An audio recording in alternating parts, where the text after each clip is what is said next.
Curtis Cohen comprenait le compromis. 8 années de mariage avec Laurel lui avaient appris cela.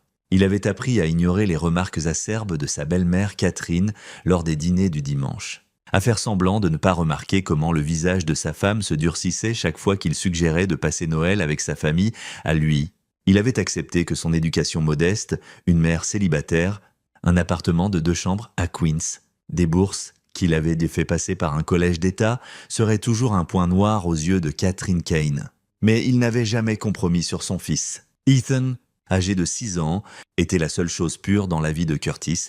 Le garçon avait les yeux sombres et l'esprit curieux de son père, posant toujours des questions sur le fonctionnement des choses, sur la raison pour laquelle le ciel changeait de couleur, sur l'endroit où les étoiles allaient pendant la journée. Curtis se voyait dans cet émerveillement, se rappelait avoir eu cet âge avant la mort de son propre père, avant que le monde ne devienne compliqué et cruel. Le studio de photographie que Curtis possédait à Brooklyn traversait une période difficile ces derniers 7 ans. Mais il se disait que c'était temporaire. Le travail commercial payait les factures, portraits d'entreprise, photos de produits pour des startups, mariages occasionnels. Les projets artistiques qui lui tenaient ça vraiment à cœur vivaient dans un portfolio qu'il ouvrait rarement désormais. Laurel appelait cela un hobby d'affaires. Et Catherine ne manquait jamais une occasion de lui rappeler que sa fille aurait pu épouser Tyler Ashford, dont la famille possédait la moitié de l'immobilier dans le Connecticut. Curtis avait rencontré Laurel lors d'un vernissage il y a 7 ans. Elle avait 24 ans, belle de cette manière polie que les femmes riches cultivent, riant avec des amis devant ses photographies. À l'époque, il exposait son travail, croyait encore pouvoir percer en tant qu'artiste. Elle l'avait approché, semblait sincèrement intéressée par sa vision, sa technique. Il s'était marié dans l'année. Il aurait dû remarquer les changements plus tôt. Comment Laurel était devenue plus froide après le mariage. Comment les visites de sa mère étaient devenues plus fréquentes, plus intrusives. Catherine n'avait jamais approuvé le mariage, avait clairement fait comprendre qu'elle considérait Curtis comme un chasseur de fortune. Bien que le fonds en fidéicommis de Laurel reste verrouillé sous le contrôle de sa mère, le contrat prénuptial que Catherine avait imposé le rendait explicitement clair.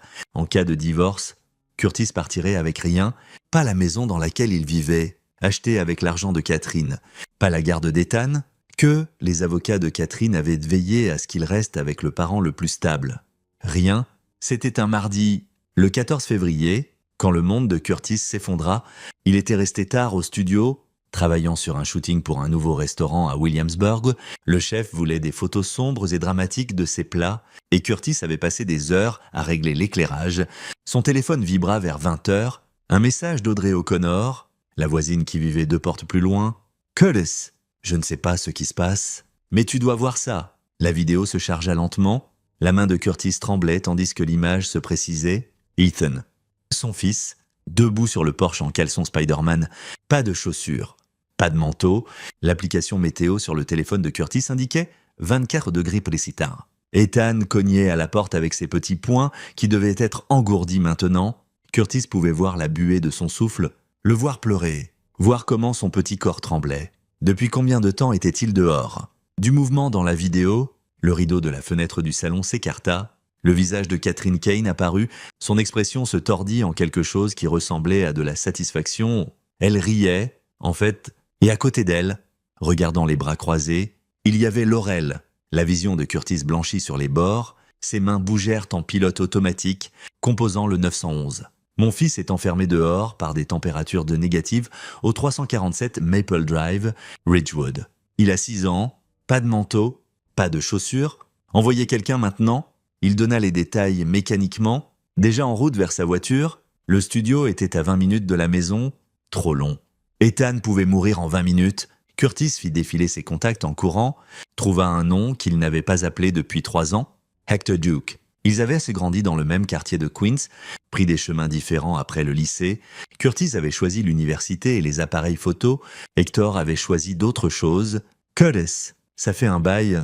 Hector, j'ai besoin de toi au 347 Maple Drive, Ridgewood. Tout de suite. Mon fils est en danger. Quel genre de danger? La voix de Curtis se brisa. Le genre qui nécessite quelqu'un qui se fout des lois. Silence. Puis, j'arrive dans 15 minutes. Qu'est-ce que je dois gérer? Ma femme? Ma belle-mère? Elles ont enfermé mon fils de 6 ans dehors. Il fait 24 degrés ici. Hector, dis rien de plus, je m'en occupe. Curtis conduisait comme s'il essayait de tuer quelqu'un, lui-même, peut-être, ou l'univers qui avait mis son fils en danger pendant qu'il ajustait les réglages d'ouverture pour des pâtes artisanales. Il grilla 2 feux rouges, prit un virage si fort que ses pneus hurlèrent. Son téléphone sonna, numéro inconnu. M. Cohen. Ici le détective Raymond Cully. Police de Ridgewood. On a reçu un appel concernant votre fils. Est-ce qu'il va bien? Est-ce que Ethan va bien? Il est en sécurité? Les paramédics l'examinent. Mais Abe, Cohen, qui diable avez-vous envoyé chez vous? Le cœur de Curtis battait la chamade. Que voulez-vous dire? On est arrivé et on a trouvé votre belle-mère et votre femme attachées avec des liens zip sur le canapé du salon. Un type qui n'a pas donné son nom, disparu avant qu'on puisse l'interroger, a apparemment forcé l'entrée, les a immobilisés et avait enveloppé votre fils dans des couvertures avec le chauffage poussé à 27 d'Otteteron. Il a laissé un mot disant de rien et il était parti. Vos voisins ont vu une moto noire quitter les lieux. Curtis s'engagea dans sa rue. Voiture de police?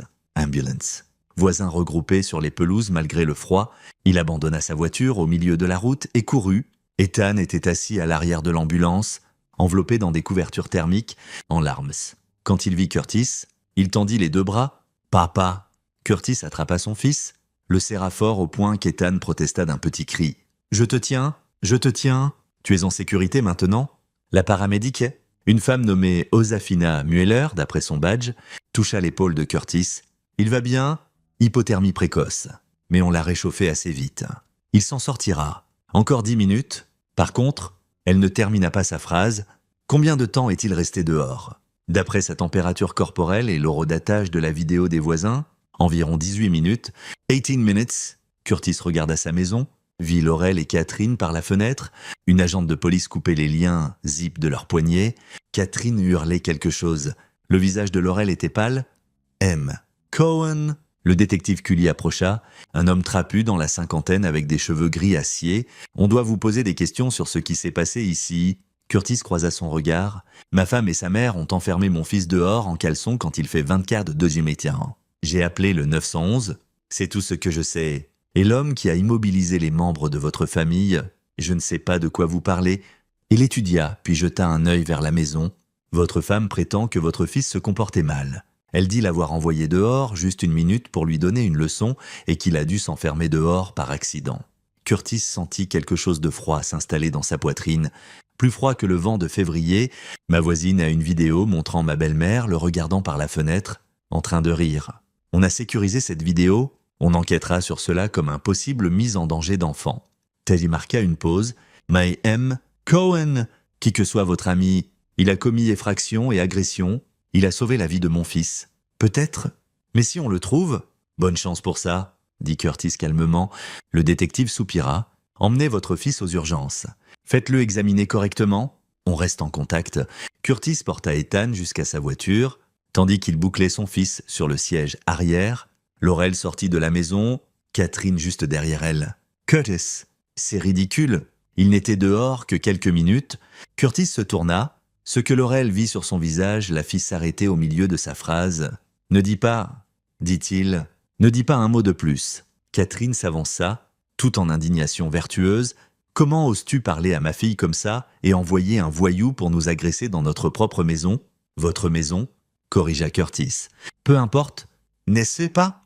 Catherine, vous en avez veillé? On pourrait te faire arrêter. » Curtis regarda cette femme, ce monstre qui avait ri pendant que son fils gelait, et sentit quelque chose de fondamental changer en lui, 8 années à avaler son mépris, sa cruauté, sa destruction décontractée de tout ce qu'il essayait de construire, 8 années à regarder Laurel choisir sa mère plutôt que lui, plutôt que leur fils, 8 années de compromis. Plus maintenant, allez-y, dit Curtis. Appelez la police? Oh, attendez, ils sont déjà là, et ils ont la vidéo d'Audrey vous montrant en train de rire pendant que mon fils suppliait d'entrer. Le visage de Catherine se raidit. Laurel attrapa le bras de sa mère. « Curtis, s'il te plaît, parlons-en à l'intérieur. Je vais emmener mon fils à l'hôpital. Quand je reviendrai, vous devez être partis toutes les deux. C'est ma maison, » hurla Catherine. « Alors vous pourrez expliquer à la police pourquoi vous étiez dans votre maison à regarder un enfant gelé à mort. » Curtis ouvrit la portière de sa voiture. 18 minutes. Laurel. Il était dehors pendant 18 minutes. La paramédic a dit que 10 de plus et il n'aurait peut-être pas survécu. Il vit alors un éclat de quelque chose qui pouvait être de la culpabilité sur le visage de Laurel.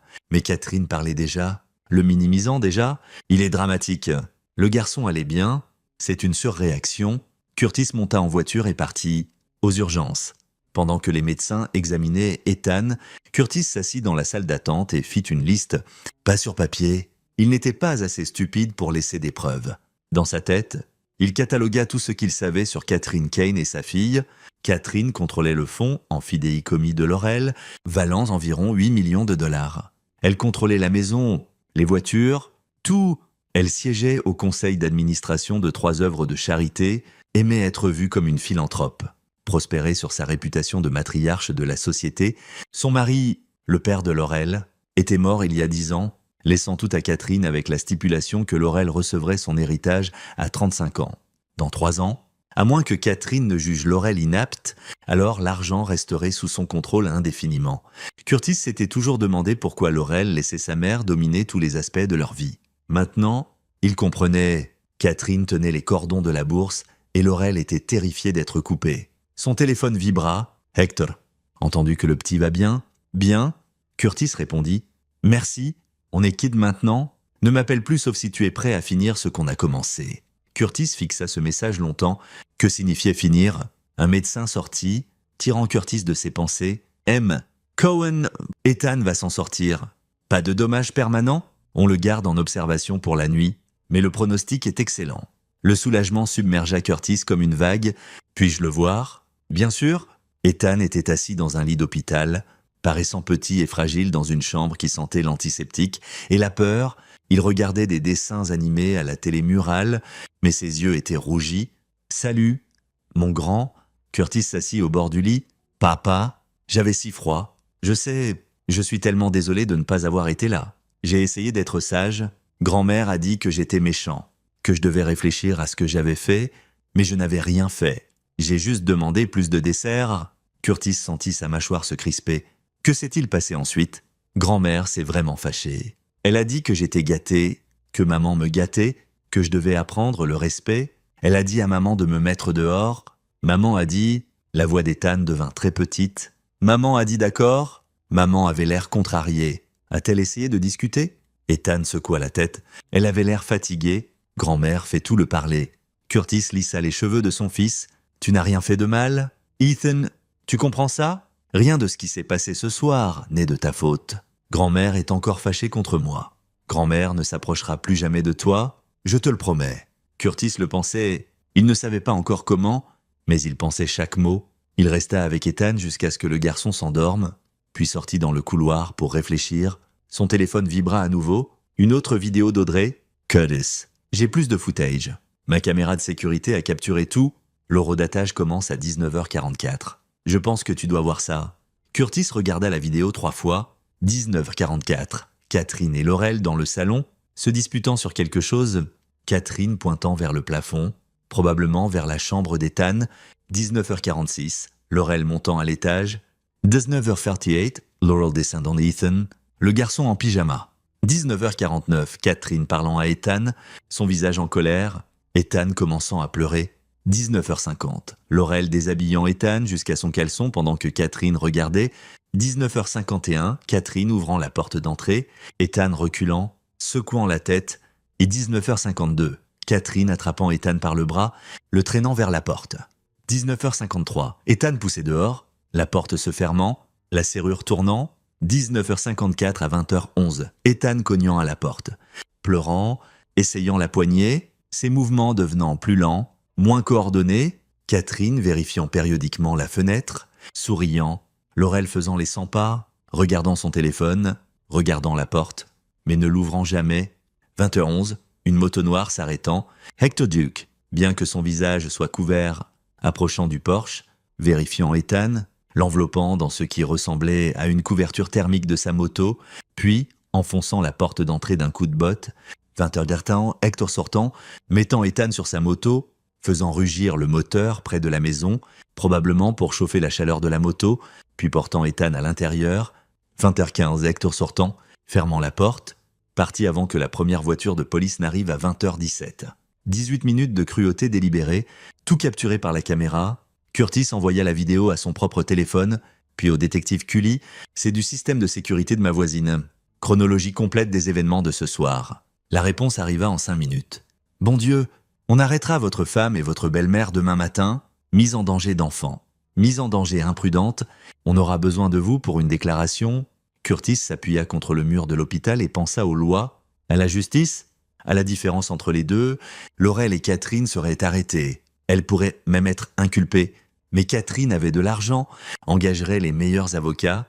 Ils argumenteraient que c'était une erreur momentanée de jugement, qu'elles avaient ramené Ethan à l'intérieur avant tout dommage réel, qu'elles étaient de la famille et que les familles font des erreurs. Les charges pourraient tenir, ou pas, même si condamnées, elles obtiendraient probablement une probation du service communautaire, une tape sur les doigts, et puis quoi? Elles seraient dehors, en colère, vengeresses. Catherine utiliserait son argent et ses connexions pour rendre la vie de Curtis un enfer. Elle se battrait pour la garde d'Ethan, le traînerait en justice pendant des années. Le contrat prénuptial signifiait que Curtis perdrait tout en cas de divorce.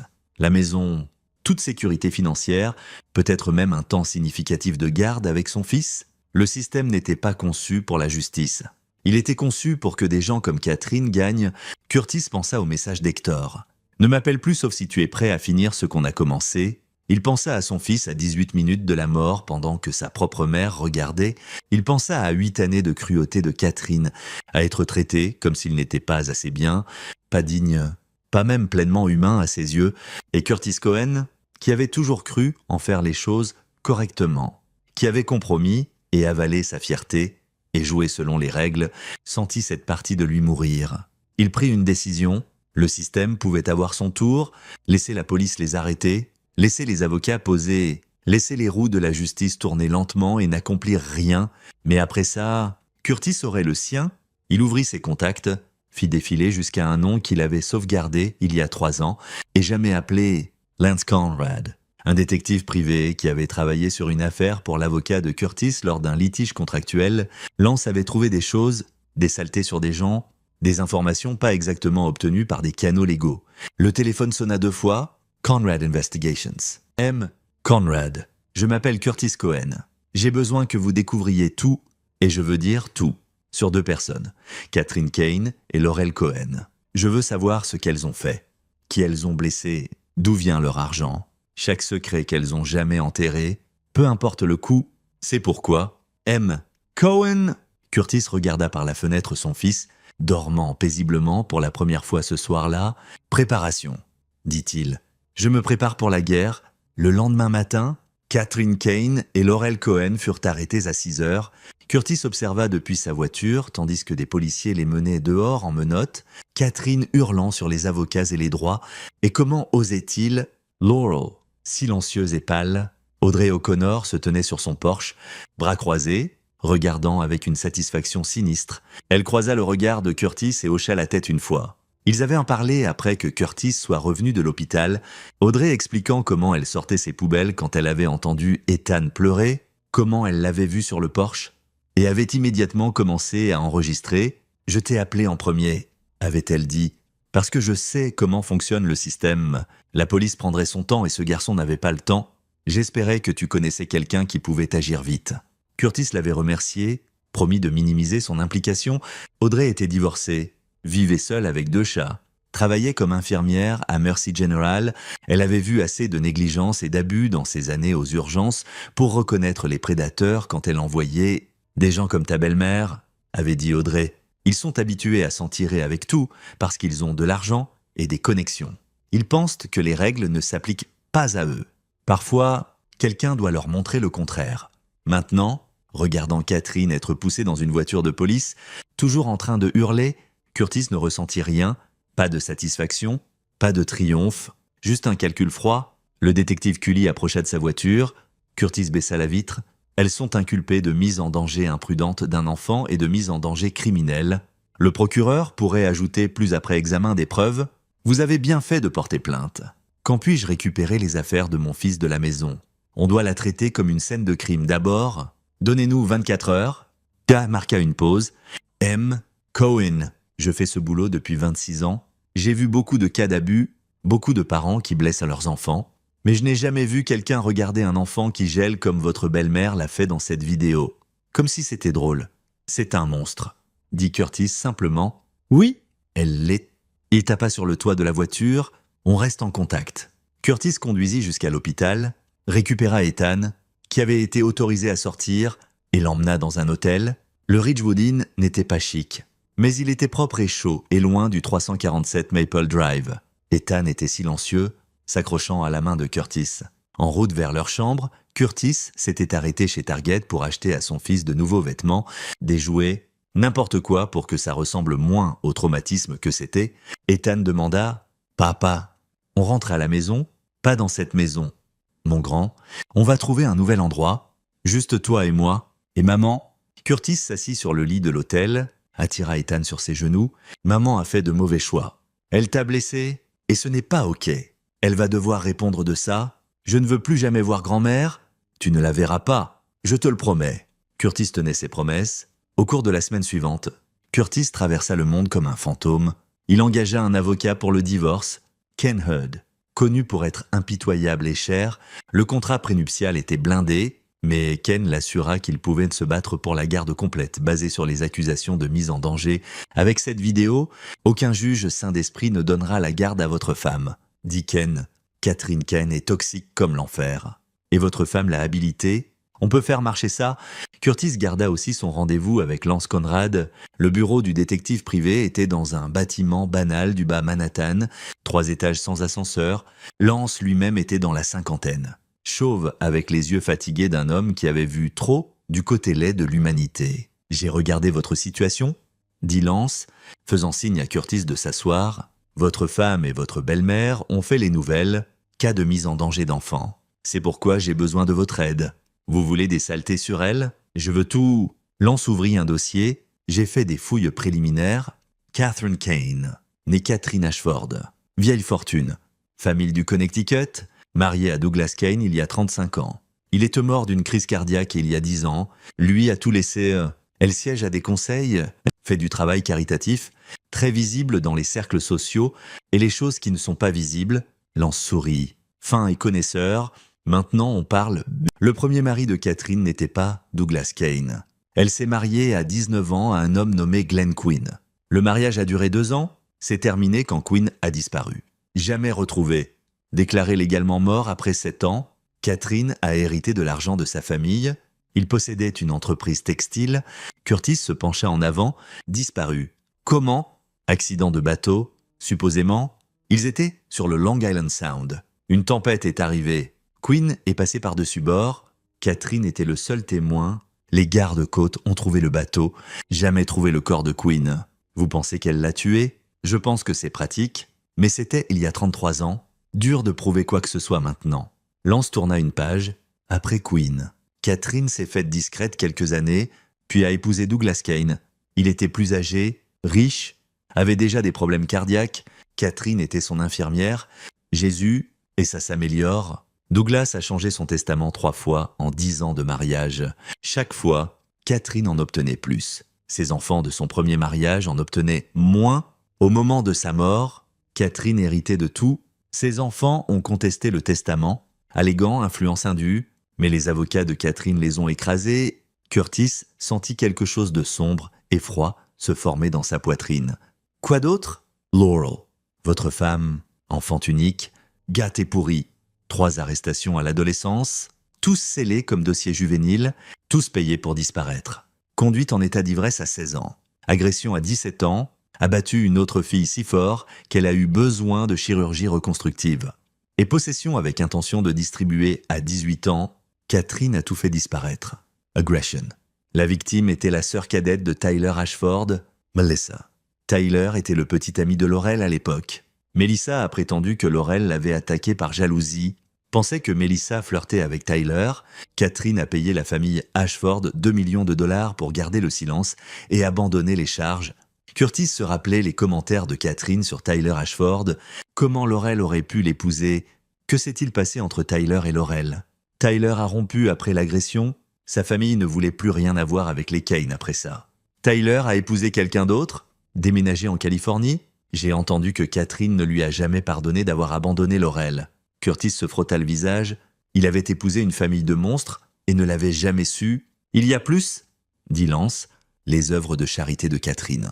3 d'entre elles, la Fondation Kane pour le bien-être des enfants, l'initiative artistique Ashford Kane et le fonds de bourse Douglas Kane Memorial. J'ai fait regarder leurs déclarations publiques par un ami comptable. Les fondations encaissent environ 5 millions de dollars par an en dons. Peut-être 10% vont vraiment au travail caritatif. Le reste aux coûts administratifs. Salaires, événements, s'éclaircit la gorge.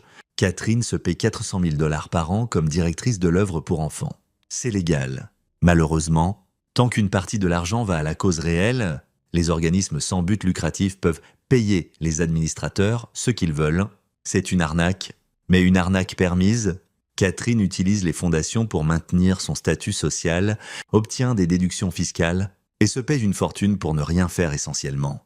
Curtis pensa à Catherine riant pendant qu'Ethan gelait, à Laurel debout là à regarder. Il pensa au contrat prénuptial conçu pour le piéger, à 8 années à être traité comme moins qu'humain. Est-ce que quoi que ce soit de cela peut être utilisé contre elle légalement? Le truc des fondations. Peut-être j'ai besoin de creuser plus profond, mais s'il y a de la fraude réelle, comme si elle détourne de l'argent vers des sociétés fictives ou déclare de fausses dépenses, on pourrait le signaler à l'IRS. C'est un crime fédéral? Lance marqua une pause. Mais M. Cohen, vous ne m'avez pas engagé juste pour des saletés légales. N'est-ce pas? Non? Alors soyons clairs, je trouve des informations, ce que vous en faites est votre affaire. Je ne pose pas de questions, je ne témoigne pas. Et si ça tourne mal, vous n'avez jamais entendu mon nom? Compris? Bien. Lance sortit un autre dossier. Je continue à creuser. Donnez-moi 2 semaines, j'aurai tout. Financier, associé, enemies, secrets. Quoi que vous planifiez, vous aurez des munitions. Curtis quitta le bureau avec le premier dossier, celui contenant l'histoire de Catherine. Il le lut 3 fois dans le train de retour à Brooklyn. Glenn Quinn, le premier mari de Catherine. Disparu il y a 33 ans, jamais retrouvé. Curtis pensa à la justice, aux preuves, à la différence entre ce que la loi pouvait prouver et ce qui était vrai. Il pensa à appeler Hector à nouveau, mais pas encore. D'abord, il avait besoin de tout savoir. Ensuite, il pourrait décider comment l'utiliser. L'audience pour la garde était prévue dans 3 semaines. Catherine avait été libérée sous caution en quelques heures. Son avocat, un requin nommé Ralpho DS, avait argumenté qu'elle était un pilier de la communauté sans risque de fuite. Laurel avait été libérée aussi aux frais de Catherine. Curtis avait une ordonnance restrictive gardant les 2 femmes éloignées d'Ethan. Ken Heard avait déposé des papiers d'urgence pour la garde et le juge, Dieu merci, avait tranché en faveur de Curtis en attendant une audience complète. La vidéo est accablante, expliqua Ken, mais l'avocat de Catherine va argumenter que c'était une erreur unique de jugement, que Catherine a été une grand-mère dévouée, que séparer Ethan de sa mère est traumatisant. Ils vous peindront comme vindicatif. Utilisant votre fils comme une arme dans un divorce, je protège mon fils de gens qui ont essayé de le tuer. Je sais ça, vous savez ça? On doit faire en sorte que le juge le sache. Ken s'adossa dans son fauteuil. Comment est de votre passé? Quelque chose qu'il pourrait utiliser contre vous. Curtis pensa à Hector, à l'effraction, à engager Lance Conrad pour creuser des saletés. Je suis clean, bien, restez-le. Pas de contact avec votre femme ou votre belle-mère. Peu importe quoi, ils essaieront de vous provoquer, de vous faire faire quelque chose de stupide. Ne leur donnez pas de munitions. Curtis tint parole, il les évita, mais il n'arrêta pas de se préparer. Lance Conrad livra son rapport complet 2 semaines plus tard. Curtis le lut dans un café à Manhattan, Ethan à l'école, le monde bougeant autour de lui, tandis qu'il absorbait les profondeurs du mal de Catherine Kane. Le rapport faisait 147 pages. La disparition de Glenn Quinn n'était pas la seule mort suspecte dans l'orbite de Catherine. La première femme de Douglas Kane était morte dans un accident de voiture 5 ans avant que Douglas ne rencontre Catherine. L'accident avait été jugé dû à une défaillance des freins. Mais les enfants de Douglas avaient toujours suspecté un sabotage. La femme conduisait la voiture de Douglas, qu'il venait de faire réviser. Douglas lui-même avait survécu à 2 accidents avant son attaque cardiaque fatale, une chute dans les escaliers qui lui avait cassé la hanche et une intoxication alimentaire qui l'avait hospitalisé 1 semaine. Catherine avait été là pour tout. Lance avait aussi trouvé des preuves de fraude financière. La fondation Kane pour le bien-être des enfants payait des honoraires de consulting à 6 chiffres à des sociétés fictives possédées par des amis de Catherine, une société gérée par l'ancienne colocataire de fac de Catherine, Sandra Gutiérrez, avait reçu 800 000 $ sur 2 ans pour des services de planification d'événements. Lance n'avait pas trouvé de preuves d'événements réels. Une autre société fictive possédée par un homme nommé Willard Jones, ancien conseiller financier de Catherine, avait été payé 2 millions de $ pour du consulting opérationnel. Willard Jones était mort il y a 3 ans. Les paiements continuaient. Quelqu'un commet une fraude en utilisant la société d'un homme mort. Avait écrit Lance dans le rapport, soit Catherine ne sait pas qu'il est mort, ce qui semble improbable, soit elle se paie sciemment via sa société fictive, c'est du détournement de fonds d'un organisme sans but lucratif, crime fédéral, 5 à 10 ans, 6 condamnés, Curtis avait ce qu'il lui fallait pour l'approche légale, il pouvait signaler Catherine à l'IRS, au procureur général de l'État, au conseil de surveillance des organismes sans but lucratif. Elle pourrait être enquêtée, inculpée, peut-être condamnée, mais Curtis avait lu assez. Il comprenait que Catherine Kane avait probablement tué au moins 2 personnes, peut-être 3. Elle avait abusé et volé des œuvres de charité destinées à aider les enfants tout en riant de son propre fils, gelant à mort. La loi était trop lente, trop incertaine, trop facile à manipuler avec de l'argent et des avocats. Curtis avait besoin d'autre chose. Il appela Hector Duke. Ils se rencontrèrent au Prospect Park à minuit, les 2 hommes debout près du lac pendant que la ville dormait. « Tu es prêt à finir ça ?» demanda Hector. « J'ai besoin de savoir ce que tu peux faire. Ça dépend de ce que tu veux faire. » Curtis sortit son téléphone, montra le rapport à Hector. « Ces femmes sont des monstres.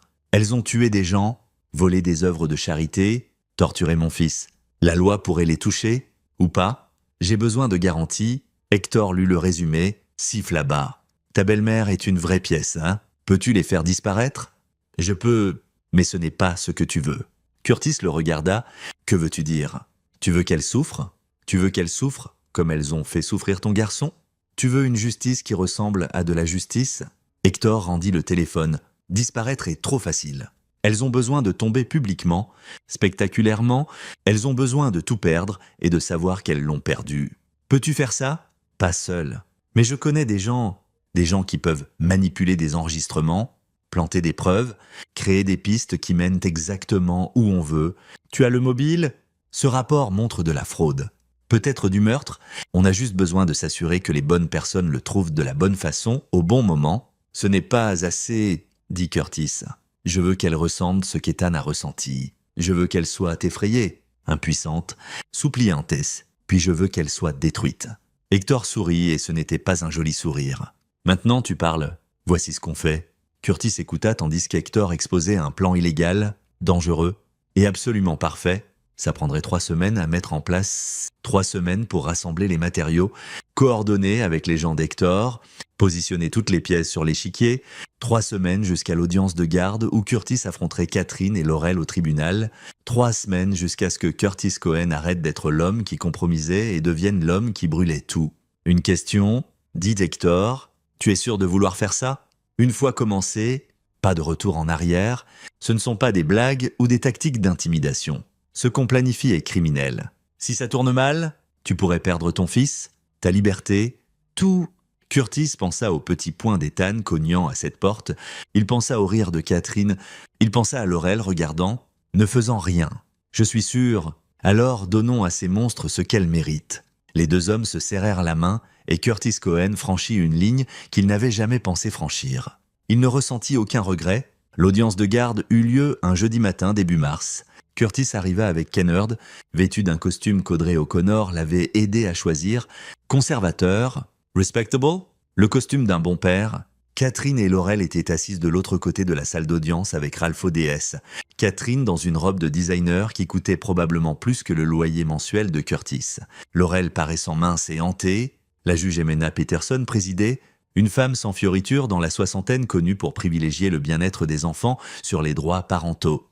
Curtis l'avait recherchée, trouvé des cas où elle avait terminé des droits parentaux pour bien moins que ce que Laurel avait fait. L'audience commença avec Ken présentant les preuves vidéo, le footage de sécurité d'Audrey, la chronologie, les rapports de police. Curtis observa le visage de la juge, tandis qu'Ethan apparaissait à l'écran, à moitié nu dans le froid, cognant à la porte pendant que Catherine regardait. L'expression de la juge Peterson se durcit. Ralph ODS essaya de le minimiser. Erreur momentanée de jugement. Stress familial. Laurel était sous l'influence indue de sa mère et regrettait profondément ses actions. Il peignit Laurel comme une victime de la manipulation de Catherine, argumenta que séparer Ethan de sa mère causerait plus de mal que de bien. Mademoiselle Cohen s'est inscrite à des cours de parentalité. Elle a subi une évaluation psychologique et a été déclarée apte pour des visites supervisées par le docteur Abraham Mullins. Elle aime son fils et a fait une terrible erreur, mais elle mérite une chance de se racheter. Ken Hurd se leva. « Votre honneur. L'accusée n'a pas juste fait une erreur. Elle a activement participé à la torture d'un enfant. La vidéo la montre en train de déshabiller son fils de 6 ans jusqu'à son caleçon, regardant sa mère le traîner dehors, et puis ne faisant rien pendant 18 minutes tandis qu'il gelait. Les paramédics ont témoigné que 10 minutes de plus et cet enfant aurait pu mourir. Ce n'était pas une erreur momentanée, c'était une cruauté délibérée, prolongée. La juge Peterson regarda Laurel. « Mademoiselle Cohen, avez-vous quelque chose à dire ?» Laurel se leva. Sa voix tremblante allia « Votre honneur. J'avais peur de ma mère. Je sais que ce n'est pas une excuse. Mais c'est la vérité. Elle contrôlait tout. Mon argent, ma maison, ma vie. Quand elle m'a dit de mettre Ethan dehors, j'ai pensé qu'elle le laisserait rentrer après 1 minute. Je ne savais pas qu'elle verrouillerait la porte. J'ai essayé de discuter, mais elle... La vidéo vous montre en train de faire les 100 pas, interrompit la juge Peterson. Vous aviez un téléphone ? Vous auriez pu appeler à l'aide ? Vous auriez pu ouvrir la porte vous-même ? Pourquoi ne l'avez-vous pas fait ? Le visage de Laurel s'effondra. Je ne sais pas, j'avais peur, j'étais stupide. Je suis tellement désolée. Catherine se leva alors, impérieuse et froide. Votre honneur. J'assume l'entière responsabilité de ce qui s'est passé. C'était moi qui ai pris la décision. Ma fille suivait simplement mes conseils comme elle l'a toujours fait. Je croyais que l'enfant avait besoin de discipline et j'ai mal évalué la sévérité du temps. C'était mal et j'accepte les conséquences. Curtis sentit la rage le traverser. Catherine essayait encore de contrôler le récit, encore de protéger Laurel en prenant seule la faute. La juge Peterson parut peu impressionnée. « Madame Ken, vous n'êtes pas partie à cette audience de garde. Votre acceptation de responsabilité était notée, mais ce tribunal est concerné par le fait que mademoiselle Cohen soit apte à être parent. Elle l'est, insista Catherine. Avec une supervision appropriée, avec mes conseils retirés de l'équation, Laurel est une mère aimante. Vos conseils ont presque tué un enfant, claqua la juge. Asseyez-vous. Madame Kane, l'audience dura des heures, gars. Curtis témoigna sur l'état d'Ethan, sur le séjour à l'hôpital, sur les cauchemars que son fils avait maintenant. Il témoigna sur 8 années de contrôle de Catherine, sur l'incapacité de Laurel à tenir tête à sa mère, sur ses peurs pour la sécurité d'Ethan. Audrey O'Connor témoigna aussi, décrivant ce qu'elle avait vu, l'horreur de regarder un enfant gelé. Le détective Cully témoigna sur l'enquête, sur le manque complet de remords de Catherine lors du premier interrogatoire. Le docteur Muller, la paramédic, témoigna sur l'hypothermie, sur à quel point Ethan avait été proche d'une blessure permanente ou de la mort. À la fin, Curtis vit la décision de la juge dans ses yeux avant même qu'elle ne parle. « J'ai présidé de nombreux cas difficiles, dit la juge Peterson, mais j'ai rarement vu des preuves aussi claires d'inaptitude parentale. Mademoiselle Cohen, vous avez mis en danger la vie de votre enfant par inaction et mauvais jugement.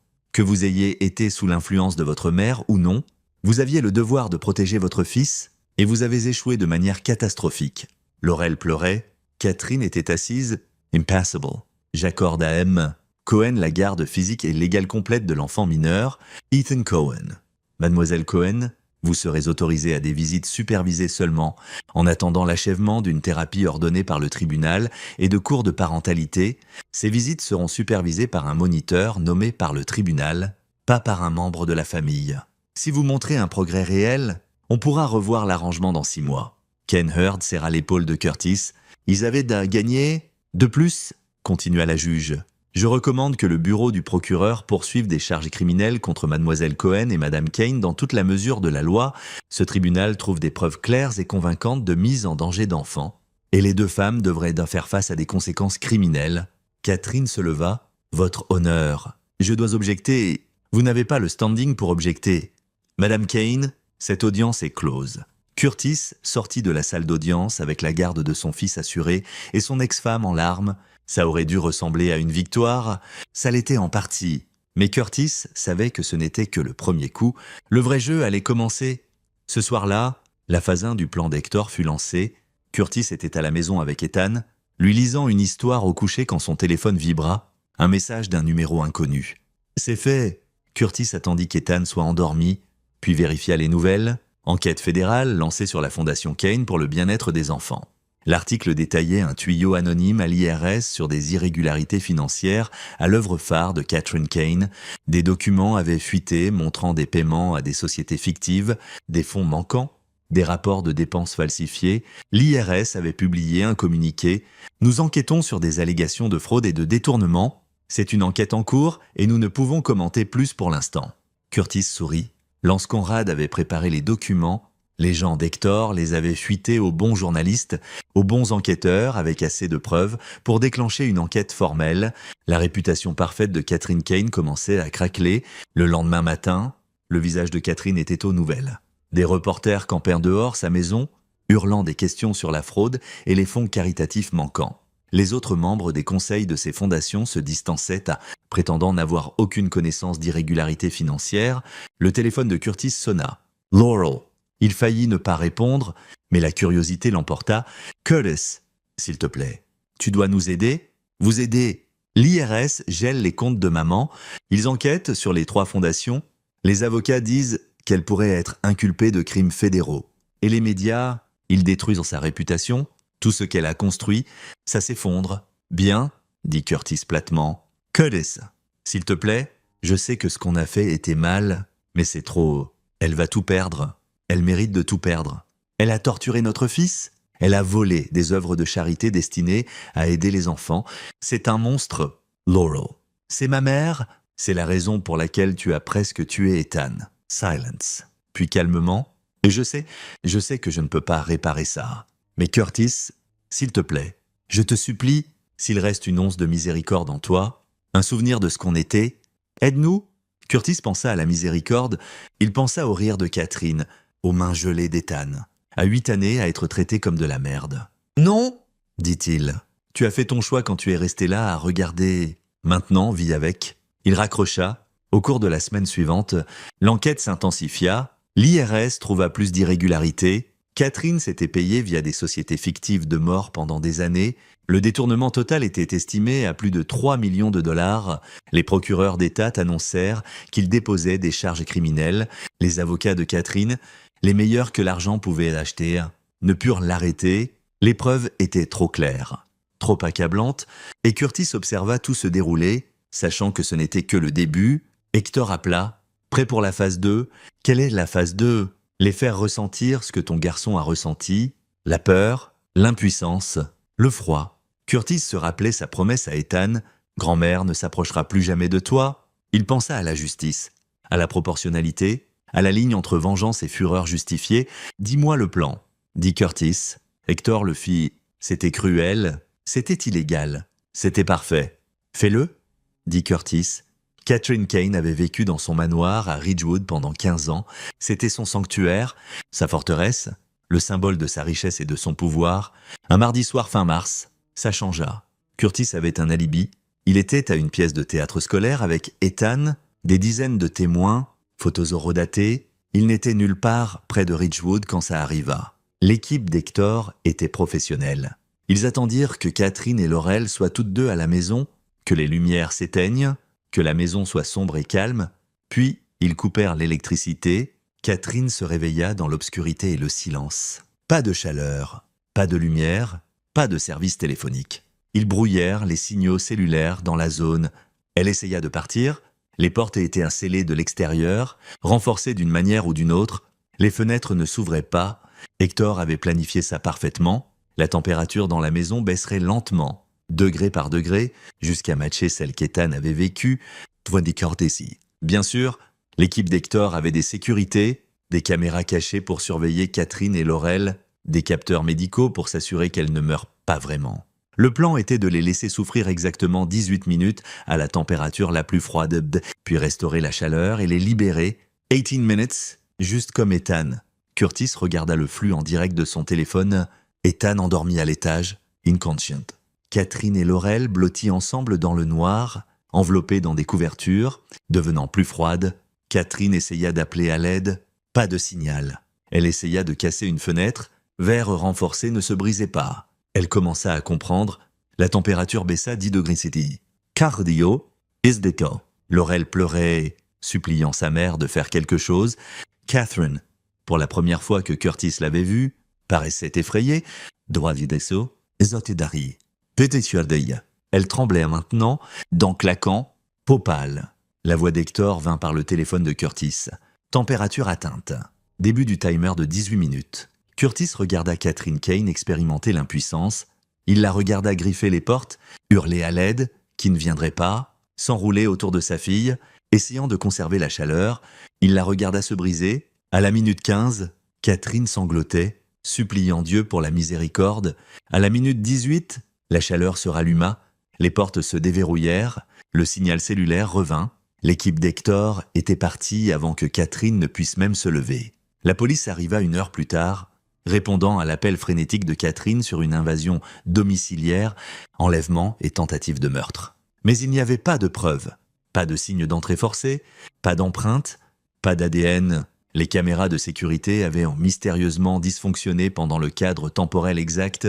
La panne d'électricité fut attribuée à une défaillance du réseau affectant tout le quartier, sauf que d'une manière ou d'une autre, seule la maison de Catherine avait expérimenté la chute extrême de température. La police enquêta mais ne trouva rien. Curtis reçut un message d'Hector. « Elles savent ce que ça fait maintenant. Phase 2 complète. » Curtis sentit quelque chose s'installer dans sa poitrine. Pas de satisfaction, pas tout à fait. Mais un sens d'équilibre restauré. Catherine l'appela le lendemain, sa voix rauque. « C'était toi ? Je ne sais pas de quoi tu parles. Tu nous as fait ça ? Toi et qui que tu es engagé ? On aurait pu mourir. » « Drôle, » dit Curtis. « Ethan a presque mourir. Aussi, tu as regardé ça arriver et ri. C'est différent. Pourquoi ? Plus importante, plus méritante de la vie ? Vous ne l'êtes pas. Vous êtes juste des gens qui pensaient être au-dessus des conséquences. » Curtis marqua une pause. Comment ça faisait ? Catherine. Être si froide, si effrayée. Silence. Maintenant, tu sais, dit Curtis. Maintenant, tu comprends ce que tu as fait à mon fils. Il raccrocha. Le procès criminel commença en avril. Catherine faisait face à 15 charges fédérales. Fraude, détournement, évasion fiscale. Laurel avait pris un accord de plaidoyer, accepté de témoigner contre sa mère en échange de charges réduites. Curtis assista à chaque jour du procès. Assis dans la galerie, regardant l'empire de Catherine s'effondrer, l'accusation fut minutieuse. Ils présentèrent des preuves de sociétés fictives, documents falsifiés, fonds volés. Ils appelèrent des témoins, anciens membres de conseil qui témoignèrent sur le contrôle financier de Catherine, donateurs qui avaient été mentis, œuvres de charité pour enfants qui n'avaient jamais reçu l'argent que Catherine prétendait avoir distribué. La recherche de Lance Conrad avait été inestimable. Chaque saleté, chaque secret, tout sortit. La défense essaya de peindre Catherine comme une femme âgée confuse qui avait fait des erreurs comptables, qui avait fait confiance aux mauvais conseillers, mais le jury vit clair. Au 15e jour du procès, Catherine Kane fut déclarée coupable sur tous les chefs. Curtis était là quand le verdict fut lu.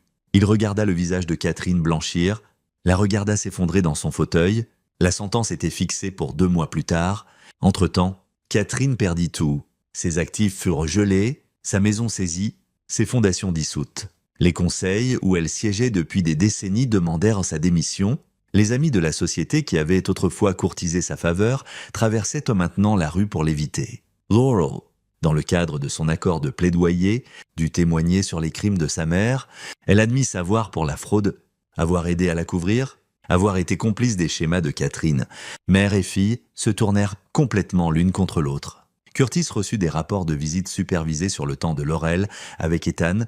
Le moniteur du tribunal nota que Laurel semblait déconnectée et déprimée, qu'elle pleurait pendant les visites, qu'Ethan était mal à l'aise autour d'elle. Après 6 semaines, Laurel arrêta de demander des visites tout court. Elle appela Curtis une dernière fois. « Je pars ça ?» dit-elle. « Je ne peux plus faire ça. Le procès, les médias, ce que tu nous as fait dans la maison. Je ne peux pas. Je prends mon accord de plaidoyer. Je purge mes 6 mois. Et puis je suis parti. Je quitte New York. Peut-être le pays. Je ne veux pas la garde d'Ethan. Je ne veux rien. Et ton fils ? Il était mieux sans moi. On le sait tous les deux. » Sa voix se brisa. « Tu gagnes. Curtis, tu nous as détruites. J'espère que ça en valait la peine. Ça l'était, dit Curtis et le pensait.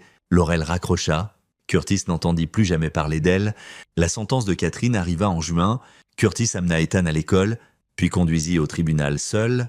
La salle était bondée. Medius, procureur, gens des œuvres de charité que Catherine avait volées. Le juge Arturo Asavdo présidait, un homme sévère connu pour des sentences dures dans les cas de fraude. Catherine se leva pour la sentence, paraissant 20 ans plus vieille qu'il y a 4 mois. La prison, en attendant le procès, n'avait pas été clémente avec elle. « Madame Kane, dit le juge Asavdo, vous avez été confiée aux soins d'enfants vulnérables via votre travail caritatif.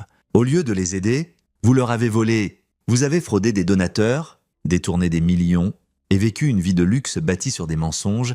Vous n'avez montré aucun remords, aucune conscience, aucune miséricorde. » L'avocat de Catherine essaya d'argumenter pour la clémence. Catherine avait 63 ans, aucun antécédent, peu susceptible de récidiver. Le juge resta impassible. « Je vous condamne à 12 ans de prison fédérale avec restitution de 2 millions de dollars aux œuvres fraudées. Vous purgerez un minimum de 10 ans avant d'être éligible à la libération conditionnelle. » Catherine s'effondra. Son avocat la rattrapa, mais elle hurlait, criant que c'était injuste, qu'elle avait été piégée. Curtis la regarda être emmenée en menottes, encore en train de protester, encore refusant d'accepter la responsabilité. Il ne ressentit rien d'autre qu'une satisfaction froide. Dehors le tribunal, des reporters essayèrent de l'interviewer. Curtis déclina. Il n'avait rien à leur dire. Il conduisit de retour à Brooklyn vers le nouvel appartement qu'il avait loué, petit mais confortable dans un bon district scolaire loin des souvenirs de Ridgewood. Ethan était là avec sa babysitter, Jasmine Pearson, une femme aimable dans la vingtaine qu'Ethan adorait. « Comment ça s'est passé ?» demanda Jasmine. « C'est fini, » dit Curtis. « C'est enfin fini, mais ce n'était pas tout à fait. » Ce soir-là, Curtis reçut un dernier message d'Hector. « Vu les nouvelles, bon résultat. Mais il y a une chose de plus dont on doit parler. » Curtis l'appela. « Quelle chose ?»« Glenn Quinn. » Curtis se figea. « Quoi sur lui ? J'ai fait regarder sa disparition par des gens comme tu as demandé. On a trouvé quelque chose ?» Catherine ne l'a pas juste laissé se noyer. Elle l'a drogué d'abord, somnifère dans sa boisson. Puis poussé par-dessus bord, on a trouvé un témoin, un gars qui travaillait à la marina d'où ils ont lancé. Il a vu Catherine se disputer avec Quinn juste avant qu'ils partent. L'a vu mettre quelque chose dans un thermos qu'elle a apporté sur le bateau. Peut-il témoigner, 33 ans plus tard? Peut-être, mais voici la chose. Le corps n'a jamais été trouvé, sans reste, sans preuve physique. C'est juste la parole d'un vieil homme contre une criminelle condamnée. Les procureurs pourraient même pas prendre le cas. Curtis y pensa. Catherine était déjà en prison pour 12 ans. Elle avait 63 ans, elle pourrait y mourir. Poursuivre une charge de meurtre vieille de décennies en valait-il la peine? Que penses-tu? Demanda Curtis. Et je pense, dit Hector lentement, que parfois le système en fait assez... Elle est enfermée, sa vie est finie, sa réputation détruite. Peut-être que c'est assez de justice. Curtis considéra. Une partie de lui voulait voir Catherine inculpée de meurtre, vouloir voir son visage quand elle réaliserait que même la prison n'était pas sa punition finale. Mais une autre partie, celle qui devait penser à Ethan, à bâtir une nouvelle vie, à avancer, voulait en finir avec les Kane pour toujours. « Laisse tomber, » décida Curtis. « Elle est en prison? C'est assez. Tu es sûr? »« Ouais, je suis sûr. »« D'accord. Alors, on est quitte. Tu as besoin d'autre chose? Tu sais comment me joindre? » Mais Curtis, tu as bien fait. Tu as obtenu justice pour ton garçon. La plupart des gens n'obtiennent jamais ça. Merci, Hector. Pour tout, ils raccrochèrent. Curtis s'assit dans son appartement. Ethan dormant paisiblement dans la chambre voisine et sentit le poids de 4 mois s'envoler de ses épaules. Il avait détruit les gens qui avaient blessé son fils. Il l'avait fait minutieusement, impitoyablement, efficacement, et maintenant il était temps de reconstruire. 6 mois plus tard, la vie de Curtis paraissait complètement différente. Le divorce était finalisé, Laurel avait signé tous les droits parentaux depuis la prison, où elle purgeait sa sentence pour avoir aidé à la fraude de Catherine. Elle sortirait dans 3 mois, mais avait clairement fait comprendre qu'elle ne voulait aucun contact avec Curtis ou Ethan. Curtis avait la garde complète, le contrôle complet de sa vie pour la première fois en 8 ans. Son entreprise de photographie prospérait. Il s'avéra que figurer dans des articles de nouvelles comme le père qui avait riposté lui avait donné une publicité inattendue. Les gens voulaient l'engager, le soutenir, Il avait recommencé à prendre des commandes artistiques, était même courtisé par une galerie à Chelsea. Ethan allait mieux aussi, les cauchemars avaient diminué, il avait commencé une thérapie par le jeu avec une spécialiste des traumatismes nommée Dr. Elaine Howard, et faisait de vrais progrès. Il demandait encore sur sa mère parfois, mais de moins en moins. Quand il le faisait, Curtis était honnête, « Ta maman a fait de mauvais choix. Elle essaie de s'améliorer, mais elle doit le faire loin de nous. » Ethan semblait accepter ça. Curtis avait aussi commencé à sortir, rien de sérieux encore, mais il avait rencontré une femme nommée Joanna Marsh à un des matchs de soccer d'Ethan. Sa fille jouait dans la même équipe. Ils étaient allés prendre un café quelquefois, avaient parlé de parentalité solo, de recommencer. Ça faisait du bien, comme si la vie avançait au lieu de rester piégé dans le passé. Un samedi en novembre, Curtis reçut un appel d'un numéro inconnu. M. Cohen. Ici le détective Cully. Curtis sentit son estomac se serrer. Détective, que puis-je faire pour vous? Je voulais vous mettre à jour sur le cas Catherine Kane. Elle fait appel de sa sentence, alléguant une faute du procureur. Ses avocats ont trouvé des irrégularités dans la façon dont l'enquête a commencé. Spécifiquement, ils questionnent d'où vient l'évidence initiale. Le sang de Curtis se glaça. Lance Conrad. Les documents fuités. Quel genre d'irrégularité? Le tuyau anonyme qui a tout commencé. Les documents fournis à l'IRS. Les avocats de Catherine prétendent qu'ils ont été obtenus illégalement, que quelqu'un a forcé l'entrée dans sa maison ou son bureau et volé des informations confidentielles, puis les a fuités pour la piéger. L'était-il? Je ne sais pas. M. Cohen. L'était-il? Curtis pensa à mentir, puis réalisa que Cully connaissait déjà la réponse. J'ai engagé un détective privé pour regarder le passé de Catherine. Il a trouvé des preuves de fraude et les a signalées aux autorités appropriées. C'est tout ce que je sais. Ce détective a-t-il obtenu les preuves légalement? Vous devrez lui demander. C'est soupira. M. Cohen. Je vais être franc avec vous. Je pense que Catherine Kane est exactement où elle mérite d'être. Je pense qu'elle est un monstre qui a eu ce qui lui arrivait. Mais si des preuves ont été obtenues illégalement, sa condamnation pourrait être annulée. Curtis sentit la panique monter. Que dites-vous? Je dis que si quiconque impliqué dans ce cas a fait quelque chose d'illégal, c'est le moment de s'assurer que ça ne peut pas être prouvé. Détruire des documents, éliminer des témoins, couvrir des traces, parce que les avocats de Catherine sont vicieux, et ils trouveront tout ce qui peut l'exonérer. Curtis comprit, lui donner un avertissement, peut-être même une chance de nettoyer. Merci pour l'avertissement, détective. Et ouais, regardez, hors enregistrement, cette chose avec la panne d'électricité chez Catherine en mars. Celle où elle prétendait que quelqu'un l'avait piégée dedans et baissé la température. Je n'ai jamais cru son histoire. Pas de preuves, pas de témoins, rien. Mais si quelque chose comme ça s'est passé, et si ça venait à la lumière, ça pourrait être utilisé pour vous peindre comme un justicier, pourrait nuire à votre cas de garde, pourrait même vous faire arrêter. Curtis ne dit rien, donc si quelqu'un a fait quelque chose comme ça, continue. Il devrait s'assurer sacrément que personne ne peut jamais le prouver. Pas d'enregistrement, pas de témoins, pas de preuves. Compris? Je comprends? Bien? Prenez soin de vous. M. Cohen. Et de ce garçon à vous? Il raccrocha. Curtis appela immédiatement Hector. On doit se rencontrer maintenant. Ils se rencontrèrent au même endroit, au Prospect Park, deux hommes dans le noir parlant de crime. Catherine fait appel, dit Curtis. Ils enquêtent sur comment les preuves contre elle ont été obtenues. S'ils découvrent sur Lance, sur les documents, ils ne le feront pas, interrompit Hector. Lance est un pro, il a couvert ses traces. Les documents ont été fuités par tant d'intermédiaires que même s'ils remontent, ils heurteront des culs-de-sac. Et la panne d'électricité, la chose chez elle. Pas de preuves, pas de caméra, pas de témoins, pas moyen de prouver quoi que ce soit. C'est sa parole contre rien. Elle peut hurler tant qu'elle veut, mais sans preuve.